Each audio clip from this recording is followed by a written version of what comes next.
가지는 내접원의 가지는 세 개 다 볼 수 있어야 돼. 한번 해볼 건데 우리 세변의 길이 주어졌을 때 사용하는 면적 공식이 뭐냐면 헤로데 공식이었어. 헤로데 공식.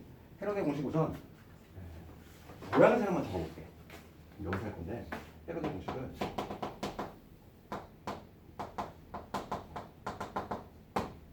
이 사람이 처음 발견한 거다 보니까 문자 사용을 이 사람이 이렇게 했단 말이야. 대문자 있어요. 면적이야 면적. 얘는 면적인데 면적은 어떻게 보냐면 여기서 있는 이 s는 스몰 s 소문자를 의미해. s에 s-a에 s-b에 s-c. 공식 모양 자체는 외우기 상당히 좀 편해. 그렇지 않니? 그럼 여기서 이 스몰 s라고 하는 게 뭔지를 알아야 되는데 이 스몰 s는 이게 중요한 거지. 그럼 스몰 s는 뭐냐면 이 세 변의 합을 뭐로 나눈 거? 3이 아니야. 2로 나눈 거야. 2로. 3으로 나눈 건 평균이 되잖아. 평균이 아니야. 2로 나눈 거를 스몰 s라고 약속을 했을 때 된다는 거지. 이건 공식. 이거 증명은 뭐 왜 이렇게 되나요? 이건데 증명은 봐봐. 출발점이 얘는 뭐냐면 이거 면적으로 이렇게 하지. 2분의 1에 a 곱하기 b 곱하기 사인 c 이렇게 하지. 두 변과 게임가 할 때 그러면 우리가 여기서 뭘 알 수 있냐면 사인의 제곱 더하기 코사인의 제곱은 1이잖아. 그럼 여기서 사인 c라고 하는 거 얘는 쭉 넘기면 되지. 그럼 사인이라고 하는 거는 사인은 뭐가 되냐면 원래 뿔만 나오는데 그 중에서 양수만 택해주면 되지. 어차피 얘는 둔각 예각이든 둘 다 양수니까. 그래서 루트에 뭐가 되냐면 1 마이너스 c의 제곱이 돼. 여기다 쓱 넣는 거지. 그러면 어떻게 되냐면 2분의 1에 a 곱하기 b 곱하기 루트에 뭐가 되냐면 1 마이너스 코사인의 제곱에 c가 될 텐데 그럼 여기서 코사인 c라고 하는 거는 우리가 코사인 j 법칙 있잖아. 코사인 j 법칙이 뭐냐면 코사인 c라고 하는 거는 이렇게 생각해. 2a b분의 a의 제곱 더하기 b의 제곱 마이너스 c의 제곱이지. 얘를 통째로 넣은 거야 아니다. 그럼 식이 매우 더럽겠지. 그렇지 않니? 상상해봐. 얘가 여기 들어갔어. 그렇잖아. 그 다음에 여기서 뺄셈을 하는 거야. 그 다음에 걔를 인수분해해서 정리하면 얘가 나와. 그러니까 우리는 그 과정을 전혀 알 필요 없어. 증명하다 나올 일이 없어. 그러니까 우리는 이 공식만 적용시킬 수 있으면 되는 거고 유도 과정은 이렇게 된다는 거야. 이런 방식으로 한다는 거고. 그러면은 지금 1번 같은 문제는 바로 1번은 뭐냐면 이 삼각형 면적 구하래. 그러면 적용시켜주는 훈련 한번 해볼 텐데 이 면적 S는 어떻게 봐? 루트 적어주고 우선 요런 걸 구해야 되겠지. 스몰 S 3개 더한 다음에 2로 나눠야 돼. 얼마니? 8하고 5하고 7 더했어. 20이지. 20. 스몰 S 20이야 현재. 그럼 20에다가 20 곱하기 하나씩 빼면 돼. 아이고 20이 아니라 10이지. 2로 나눴으니까 10. 10 곱하기 10에서 5 빼면 얼마? 5지. 10에서 8 빼면 2. 10에서 7 빼면 3. 이게 면적이야. 그래서 얘 5이 10이니까 10 나가네. 그 답은 16. 이렇게 간단하게 구할 수 있다는 거지. 그런데 그 작년 같은 경우에 그 학교마다 약간 좀 차이가 있는데 어떤 학교는 학교생들이 이거를 안 알려주는 학교가 있어. 내신은 학교쌤이 안 하면은 범위가 아닌 거야. 그러면 왜냐면 세변의 길이 할 때는 우리가 삼각형의 세변 길이 할 때 면적 구하는 거 있지. 세변 주어질 때 가장 편한 방법은 물론 헤로데 공식이 제일 편해. 헤로데 공식으로 푸는 방법이 있고 또 하나의 방식이 있어. 그게 바로 뭐냐면 코사인 법칙이야. 학교에서 얘로 풀어줄 수도 있어. 작년에 몇 학교는 얘를 아예 안 했어. 얘로만 풀라 이렇게 딱 못 박은 학교도 있단 말이지. 그럼 코사인 법칙으로 어떻게 푸나요 이건데 할 수 있어. 코사인 법칙 볼까? 지금 우리 교재가 그렇게 풀었잖아. 지금 봐봐. 우리 교재 코사인 법칙으로 풀었지. 거기 밑에 헤로데 공식을 적용시킨 풀이도 있긴 하지만 두 가지를 다 알고는 있어야 돼. 그러니까 코사인 법칙으로 푼다는 얘기는 우리가 세 변을 알고 있으면 우리의 목표는 뭐니? 면적을 구하려면 두 변과 끼인각이잖아. 그러니까 각을 하나 알고 있어야 돼. 각을 찾는 게 바로 코사인 제곱칙 아니니? 우리가 코사인 법칙은 언제 사용한다? 코사인 제2법칙 사용 용도 두 가지 기억나니? 가장 핵심적 있는 거 기억 까먹었어? 사인 법칙 언제 사용해? 용도 사인 법칙의 용도는 삼각형이 있을 때 그치? 얘가 한 쌍에 마주보는 변과 각이 주어지면 사인 법칙 하는 거고 그 다음에 코사인 법칙은 언제 쓴다? 세변. 그죠? 세변 주어질 딱 이런 케이스지. 그러니까 첫 번째 뭐냐면 세변 주어질 때 그리고 두 번째가 뭐냐면 두 변과 다른 끼인 각 반드시 끼인 각이어야 돼. 얘들아 미안해.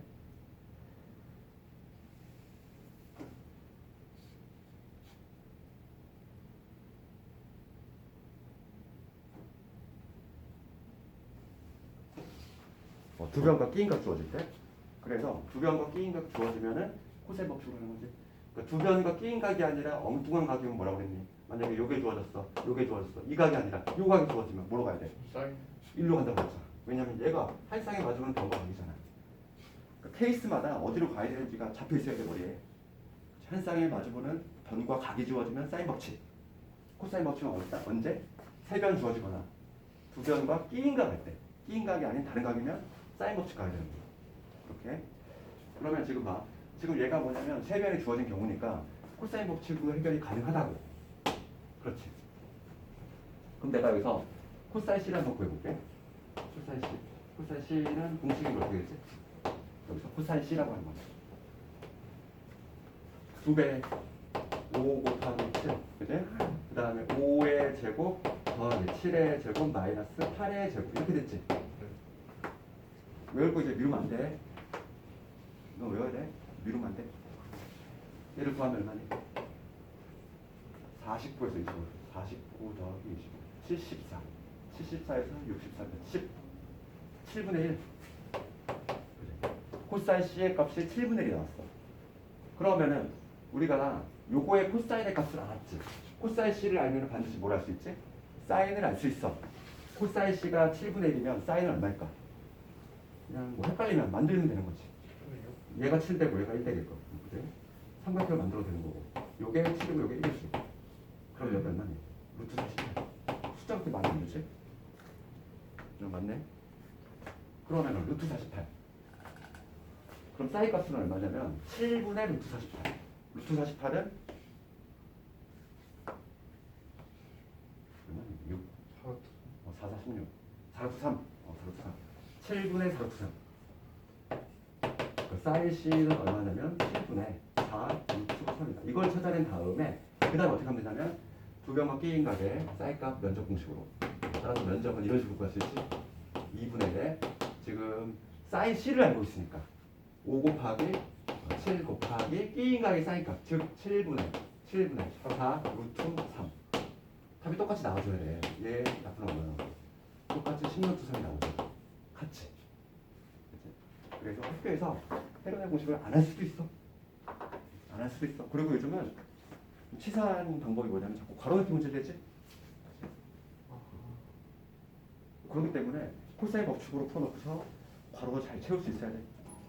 그러니까 하는 방법은 알고 있어야 된다고. 헤론의 공식. 세변의 길이 주어질 때는 헤론의 공식이 가장 편하지만 코사인 법칙으로도 할 수 있다. 그거까지. 1번은 해결됐고. 그 다음에 거기 보면 2번이 나오는데 2번. 바로 2번은 아까 전에 내가 외우자 한 거잖아. 뭘 물어봤냐면 외접원의 반지름이지. 외접원의 반지름. 2번과 관련해서는 그래도 뭐 당연히 오늘 배웠으니까 암기가 돼 있었을 리는 없고 공식이 두 개 있었지? 4R분의 누구? 4R분의 A, B, C 요거하고 그 다음에 어떤 게 있었냐면 2R 제곱 그 다음에 sin A, sin B, sin C 이 두 개의 공식이 있었어. 그러면 여기선 당연히 누굴 이용해야 돼? 요놈 이용해야 돼. 세변이 주어졌잖아. 그러니까 지금 1번하고 약간 연결된 문제인데 외접원의 반지름 구하래. 그러면 면적은 이미 구해놨어. 10루트 3이지. 면적은 4R분의 A, B, C야. 5 곱하기 8 곱하기 7 되니? 이제 약분만 잘 좀 되겠지? 이니까 이게 다 없어지네. 따라서 이 R이라고 하는 거는 루트 3분의 7 루트 3분의 7 3분의 7 루트 3이 되겠지? 이런 식으로 갈 수 있다. 걸어 이거 오늘 암기하자고? 이렇게 그 다음에 걸어 3번 갑시다. 걸어 3번은 내저번이야 얘들아. 내저번. 면적 공식 어떻게 됐니? 2분의 1에 2분의 1에 내저번의 반지름 곱하기 세변의 합. 그치? 이거지? 그럼 요거 알고 있잖아 우리가. 세 개 더했어. 20 면적도 알고 있지. 10루트 3이야. 10루트 얘 대신에 10루트 3 대입을 하면은 얘 약분하면 여기 10이고 10이 없어지네. 따라서 반지름은 뭐가 되냐면 루트 3 이런 식으로 볼수 있지.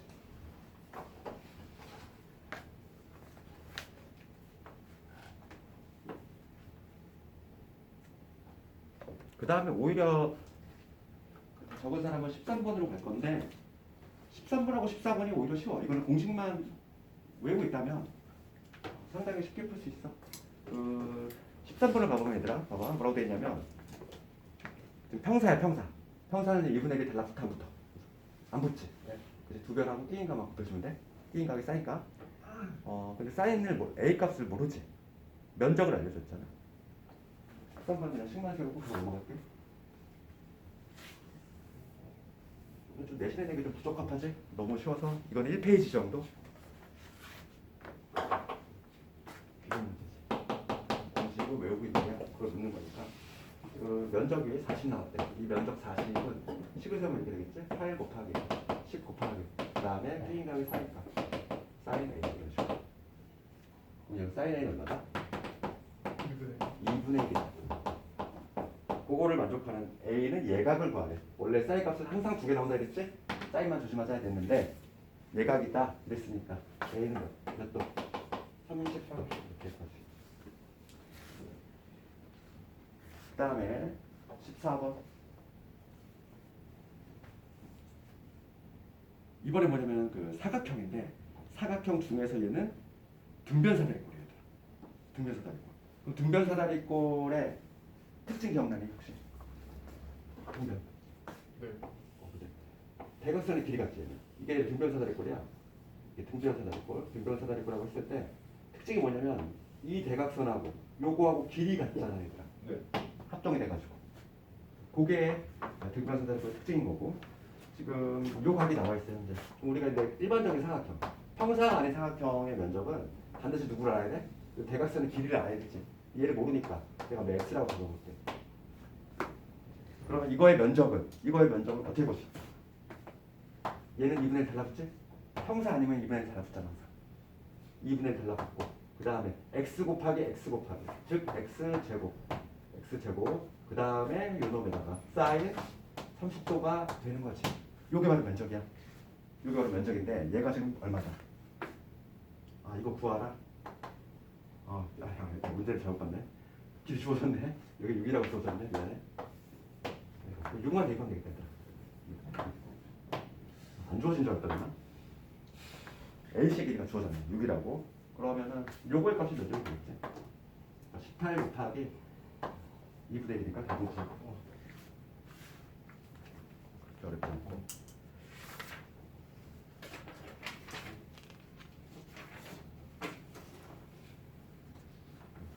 오히려 연습 문제 이런 쪽이 조금 어렵게 느껴질 수도 있어. 뭐 복합적인 문제가 좀 많거든.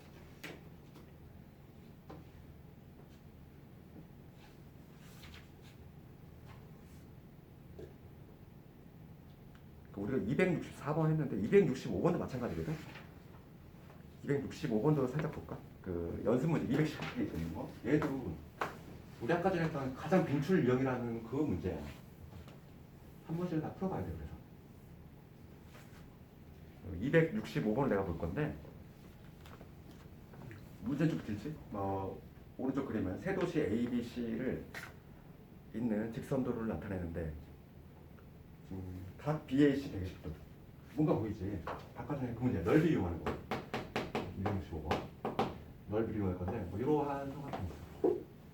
이러한 삼각형 있고 지금 여기가 15지. 여기가 15고 여기가 20이야. 그 다음에 여기를 연결했다는 거야. 여기가 A고 여기가 D지. 그 다음에 여기 B, C 이렇게 돼 있어. 그리고 이게 120도다. 이게 120도라는 얘기겠지? 120도. 요 가게 거리가 120도. 그런데 아주 결정적인 힌트가 뭐냐면 하나, 둘, 셋, 넷. 네 번째 줄에 보면은 BC. 아니 오늘따라 왜 이렇게 자꾸 수업 시간에 전화가 와 이거. 스팸 전화 미치겠네. 비행기 모드 카드 와이파이만 저희랑 상관없지 않아요? 어? 비행기 모드 카드 와이파이만 저희랑 상관없지 않아요? 아 그러네. 줌은 전화 원리 아니었어? 그러네. 지금 전화예요. 줌은 그래서 내가 이어폰 끼고 있잖아. 전화. 그래가지고 비행기 모드로 하면 줌이 되네. 안 해봐서. 다음 연습으로 해요. 그래. 해볼까? 다음에 한번 해볼까? 시험 삼아서. 자꾸 전화가 오면은 이어폰이 갑자기 글로 전환돼가지고 소리가 안 들려서 미안해 해봐. 오늘따라 스팸 전화가 많이 와. 광고 전화가. 이거 볼게. 265번. 지금 결정적인 힌트는 네 번째 줄에 있다는 거야. 그 D라고 하는 점이 뭐냐면 BC 사이 3대 4. 3대 4로 내분하는 거야. 요게 3대 4래. 요게 3이면 요게 4라는 거야. 그런데 이 3대 4라는 걸 딱 관찰해 보니까 15 얘랑 얘도 3대 4 아니니? 네. 그러면 이게 각이 같을 수밖에 없는 거 아닐까? 왜냐면 우리 각의 이등분선 혹시 기억나니? 중2 때 각을 이등분했어. 각을 이등분하면 뭐가 성립이 돼? 여기 A, 여기 B, 여기 C, 여기 D라고 하면 뭐가 성립하지? A 대 B는 A 대 B는 C 대 D. 기억나지? 그렇지? 그런데 마침 지금 얘를 보니까 얘가 3대 4야. 네. 얘가 3대 4라며. 네. 같으면 얘가 각의 이등분이겠지. 이게 거꾸로. 그게 보여야 돼? 아 그러면은 아까 전에 그 문제라는 거지. 그래서 지금 요게 120도인데 걔를 반반씩 쪼갰으니까 여기 60도씩. 맞니? 아까 전에 그 문제지. 지금 문제가 뭘 구하는 거야? AD 길이 구하셔. 요 길이 구하셔. 이거 X라고 잡고 아까 전에 면적 복식 그대로 적용시켜주는 거지. 식만 세워볼까? 그러니까 이런 유형이 가장 많이 나와. 넓이와 관련해서는. 얘는 어떤 식으로 어떤 형태로 나오든지 간에 항상 마음의 준비를 해야 돼. 아, 넓이를 이용하는 걸 거다 이렇게. 그래서 항상 나오는 게 여기 120도 아니면 90도 아니면 60도야. 그러면 마음의 준비를 해야 돼. 아, 그 놈이구나. 이렇게. 그럼 이제 식을 세워보면은 전체 면적은 이렇게 되겠네. 2분의 1에 15 곱하기 그다음에 20 곱하기 사인 120도 얼마? 이제는 빨리 구해야 돼. 사인 120도면 120도 같지. 항상 우리 사인 값 볼 때는 x축과 있는 거하고 2분의 있지. 그렇지. 60도. 사인 60도 생각하면 되잖아. 1분에 2분의 1. 얘는 이 조그만의 면적 두 개를 치과 그러면 얘를 내가 x로 잡았으니까 2분의 1 15 곱하기 그 다음에 x 곱하기 사인 60도 2분의 루트 3. 그 다음에 그 옆에 있는 삼각형 2분의 1에 20 곱하기 x 곱하기 마찬가지로 2분의 루트 3. 요걸 만족하는 x 방정식 풀어주면 되겠지. 식만 세워봤어? 네. 할 수 있겠지? 그러니까 이런 유형 나오면은 반드시 풀어내야 돼. 알겠니? 실제로 이게 나오면 면적이 높아. 학생들이 생각보다 많이 못한다는 얘기야. 이렇게 해서 이제 그 길었던 삼각함수를 마치고 새로운 완전 새로운 단위. 지금까지 한 게 우리 수원에 이제 한 내가 봤을 때는 한 5분의 3? 5분의 3 끝난 거야. 5분의 한 3.5? 그 정도 비율 되지 않을까? 수열이 조금 더 쉬우니까. 근데 얼마 안 남았잖아. 페이지 봐봐. 뒤로 넘겨봐봐. 그지? 그 기나길은 수열이 다 끝났어. 수원이. 오늘은 등차 수열.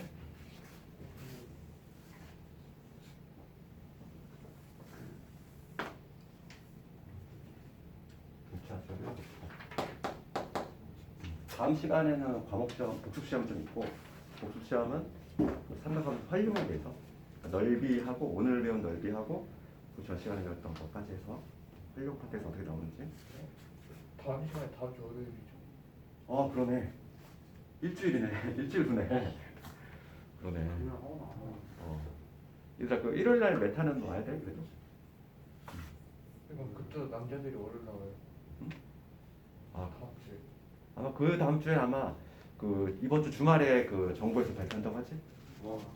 그거에 따라서 조금 바뀔 것 같긴 한데 뭐 연장이 되면은 또 이렇게 로테이션으로 나와야 되는데 그거 너무 싫은데 그지? 이제는 좀 바뀌지 않을까 싶어. 계약도 다가오고 이제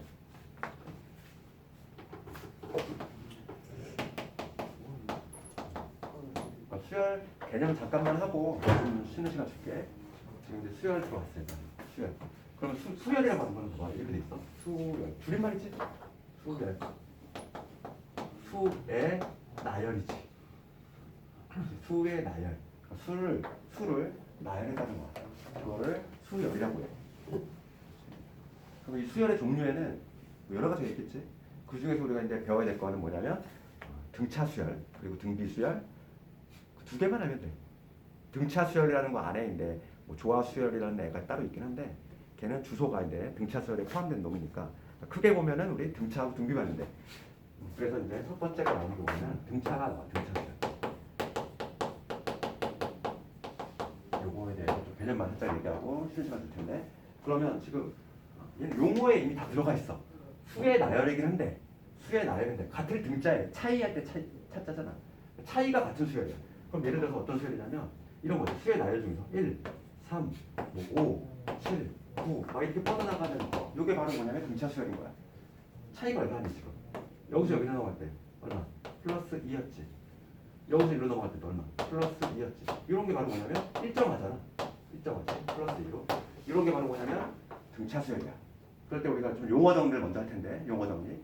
그럴 때 얘를 뭐라고 하냐면 가장 맨 앞에 있는 놈이잖아. 얘를 첫 번째 항, 첫째 항이라고 불러. 항. 여기서 이제 항의 개념이 등장하는데 항 보통 이제 문자를 A라는 문자가 있어서 얘를 첫 번째 항 보통 A1 이렇게 많이 써. 첫 번째 항.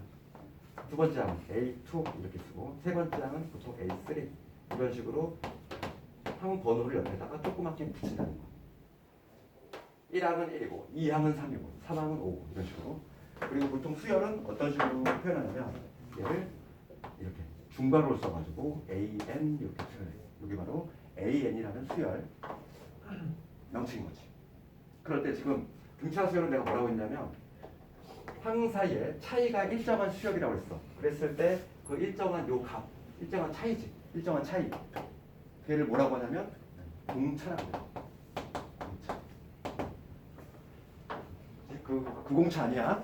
너희들 머릿속에 상상하는 그 공차가 아니라 얘는 영어로 하면 이거야.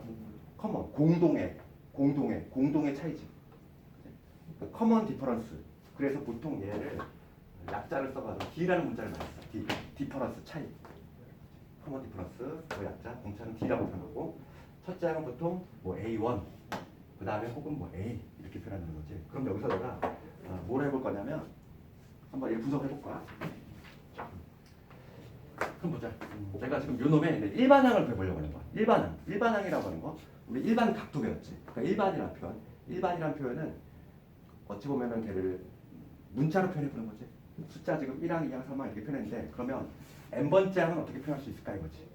n번째 항. 그거를 바로 이제 일반항이라고 하는데 구성 한번 해보면 첫 번째 항 있지. A1부터. A1은 뭐 당연히 첫 번째 항 A1일 거고. 그럼 두 번째 항 보겠다.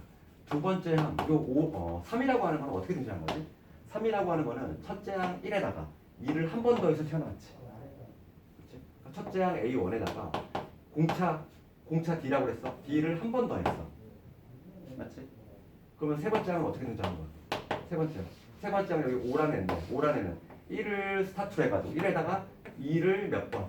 두 번 더해서 튀어나온 5지. 그러니까 뭐냐면 첫째 항 A에다가 공차를 몇 번 더 해야 돼? 두 번 더 해야 돼. 그럼 하나만 더 해볼까? 네 번째 항 어떻게 나오니? 네 번째 항은 7이야. 이 7이라고 하면 출발점 1에다가 2 몇 번? 하나, 둘, 세 번 더하면 얘가 나오지. 네, 그래서 얘는 A1에다가 3, 2 해주면 이놈이 나와. 뭔가 좀 보이지 않니 이제? 내가 지금 구하려고 하는 게 뭐냐면 나는 이제 n번째 항을 해볼 거야. n번째 항은 어떻게 볼까? N-1. 그치? n만 봐봐. 여기 2일 때 1, 3일 때 2였어. 4일 때 3이었지. 그럼 얘는 첫 번째 항에다가 공차를 몇 번? 공차를 n-1번 더해주면 되지. 이게 바로 뭐냐면 우리가 오늘 배워야 될 등차 수열 일반항 공식이야. 처음 등장한 거. 첫 번째 항. 그 다음에 n-2. 여기서 첫째 항이지. 맨 첫째 항. 얘를 뭐라고 하냐면 첫째 항. 그 다음에 얘를 뭐라고 하냐면 공차. 공차라고 한다. 그럼 여기서 내가 무슨 작업을 할 거냐면은 얘를 한번 전개 한번 해볼게. 전개한 다음에 내림차순, n에 대해서 내림차순 정리를 해볼 거야. 그러면 어떤 식으로 나오냐면 이 a에는 정리를 했어요. 얘들아. 정리한 다음에 n에 대해서 내림차순 정리하면 이런 식으로 나와. d 곱하기 n. 그 다음에 여기 a1 그다음에 마이너스 d 이렇게 나오겠지. 내가 얘는 좀 관심이 없어. 얘를 좀 잘 볼게. 그러면 등차수열의 일반항은 어떤 형태가 나오냐면은 특징을 알 수 있다는 거야. 첫 번째 특징. 등차수열 일반항의 특징이 나오지. 일반항 일반이 아니라 일반. 예, 특징이 나오는데 특징은 뭐냐면 여기서 알 수 있듯이 첫 번째 특징이 뭐냐면 n에 관한 1차식이야. 1차식. 차수가 1차여야 돼 무조건. 1차식이 나올 수밖에 없어. 1차식. 1차식. 그 다음에 두 번째가 특징이 뭐냐면 n의 개수가 이놈이지. d는 누구였니? 공차. n의 개수. n의 개수는 바로 뭐가 되냐면 공차가 된다는 거야. 알겠니? 그래서 이제 우리가 이제 앞으로 문제에서 이제 막 일반항을 자주 구경할 텐데 만약에 문제에서 예를 들어서 AN이 뭐 5n-4래. 그럼 얘를 딱 보고 우리가 해석이 어떻게 돼야 되니? 공차 얼마? 얘는 AN이 5n-4야? 그럼 n에 관한 1차식이지. 차수가 1차잖아. 그럼 얘는 등차수열이겠구나. 등차수열이구나. 그러면서 n의 개수를 보니까 5가 나왔어? 공차 얼마다? 5구나. 해석이 돼야 돼. 그럼 첫째 항을 어떻게 구하나요? 첫째 항은 여기다 1대2 관계지. 첫째 항이라고 하는 A1이니까 A는 1이 되겠지. 그러니까 이제부터는 이걸 보고서 이게 등차 수열이다. 그리고 공차까지 다이렉트로 잡아낼 수 있어야 돼. 알겠니? 그러면 좀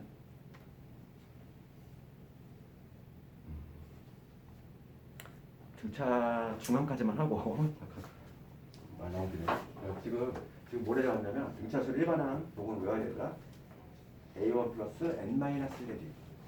그런데 조금 이제 등차 수열에 대해서 조금 이제 실력이 붙잖아. 실력이 붙으면 이걸 딱딱하게 외우지 않아. 등차 수열은 약간 유연하게 할 수 있어야 돼.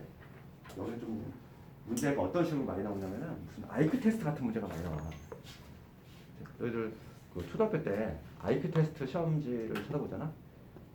수열 문제가 많아. 규칙성을 찾는 거지. 괄호 안에 뭐가 들어갈까요? 뭐 이런 것들. 그런 문제들 유연하게 좀 대처할 수 있어야 된다는 거지. 등차 중앙까지만 하고 잠깐 쉬는 시간 줄 건데 그 다음은 뭐냐면 등차 중항이라는 게 있어.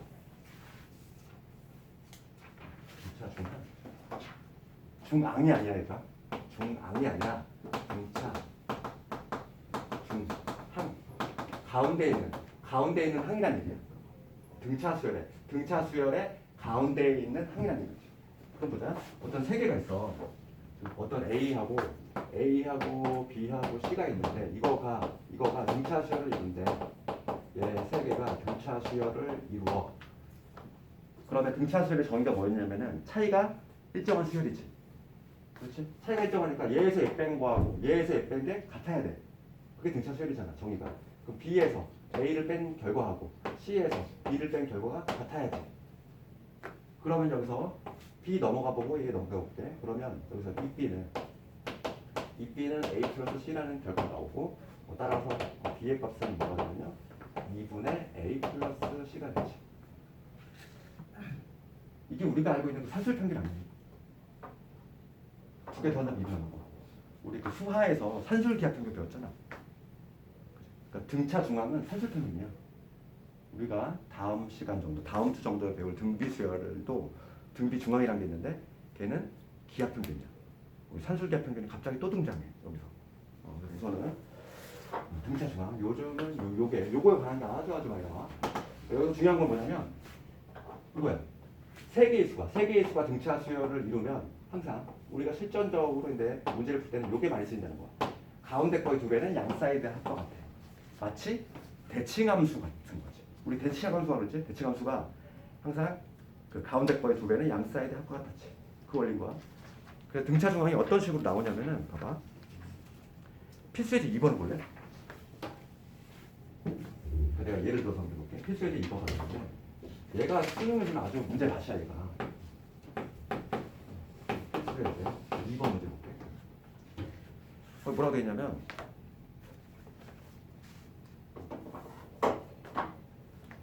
수열 AN에서 등차 수열이래. 등차 수열이라는 얘기 있고, 그 다음에 5항이 뭐냐면 4 곱하기 3항, 그 다음에 A2 더하기 A4죠. 2항과 4항의 합이 6이라는 거야. 이게 있는데 우리가 여기서 등차 중항으로 풀을 거야. 지금 거기에 해설지는 어떻게 풀었냐면은 정말 딱딱하게 풀었어. 연립방정식을 했단 말이지. 5항은 일단 5항은 어떻게 할까? 첫 번째 풀이는 가장 몸이 고생하는 방식이야. 초보의 방식. 뭐냐면 5항이라고 하는 거는 첫째 항에다가 공차를 몇 번? 4번 더한 거니까 4D. 얘는 4 곱하기 3항이라고 하는 거는 첫째 항에다가 공차 몇 번? 공차 2번 더한 거네. 이런 식으로. 지금 요 공식에 따라서. 그 다음에 두 번째 얘는 A2라고 하는 건 첫째 항에다가 공차 한 번 더한 거겠네. 이 4항이라고 하는 거는 첫째 항에다가 공차를 몇 번? 3번 더한 거지. 얘가 여기 되는 거야. 그래서 지금 요거를 다 정리해가지고 연립방정식으로 푸는 방식으로 푼 게 해설지에 있는 거지. 그 책에. 뭐 그렇게 해도 돼. 처음에 우선은 좀 시작이 쌓이기 전까지는 이렇게 또 풀어야 돼. 근데 우리 등차중앙을 좀 배웠잖아. 등차중앙은 조심할 게 뭐냐면 항상 이 세 개가 등차 수열이야. 그럼 요 세 개가 항상 이웃할 필요는 없어. 그러니까 예를 들어서 A1, A2, A3 이렇게 5항이 있다고 해볼게. 그럼 여기서 항상 우리가 기억을 해야 될 건 뭐냐면 가운데 거의 두 배는 양 사이드 할 것 같아. 가운데 거 예를 해볼게. 3항의 두 배는 누구하고 같냐면 A2 더하기 A4 얘 성립하겠지. 그 다음에 누구도 성립할까? 이거의 두 배는 얘하고 합도 성립이 된다는 거야. 여기서 떨어진 간격이 같기만 한다면 항상 성립해. 가운데 거의 두 배는 양 사이드 할 것 같다. 대칭함수라고 생각하면 되는 거지. 그래서 얘는 뭐냐면 A1 더하기 A8 이라고 하는 거지. 그러니까 얘를 좀 자유자재로 쓸 수 있어야 돼. 그러면 이 문제에서 약간 좀 고수의 풀이 조금 이제 시력이 붙었어. 그러면 딱 얘를 봤을 때 수능에서 이런 거를 잘 해석해야 돼. 얘를 보자마자 뭐가 떠올라야 돼? 얘를 그냥 눈으로 봤을 때 얘가 6인 거야. 그렇잖아. 사망 알려준 거지. 사망이 얼마나 되겠니? 사망이 3이라는 거지. 그러니까 여기서 A3는 3인 거야. 그럼 얘가 3이라며. 얘 3이라며. 그럼 A5항은 얼마인 거야? 10인 거지. 눈으로 보여야지. 지금 문제 뭘 구하래? 7항 구하래. 7항. 일단 3항 알고 5항 알아. 차이 얼마야? 등차 수열이잖아. 굳이. 그러면 H7은 뭐가 돼야 돼? 여기다 9 더해야겠지. 21 이렇게. 좀 유연하게. 그러니까 등차 수열은 좀 이렇게 뭐랄까 막 규칙성을 잘 찾아가지고 유연하게 좀 풀어야 돼. 왜냐면 되게 좀 이런 식으로 많이 나오거든.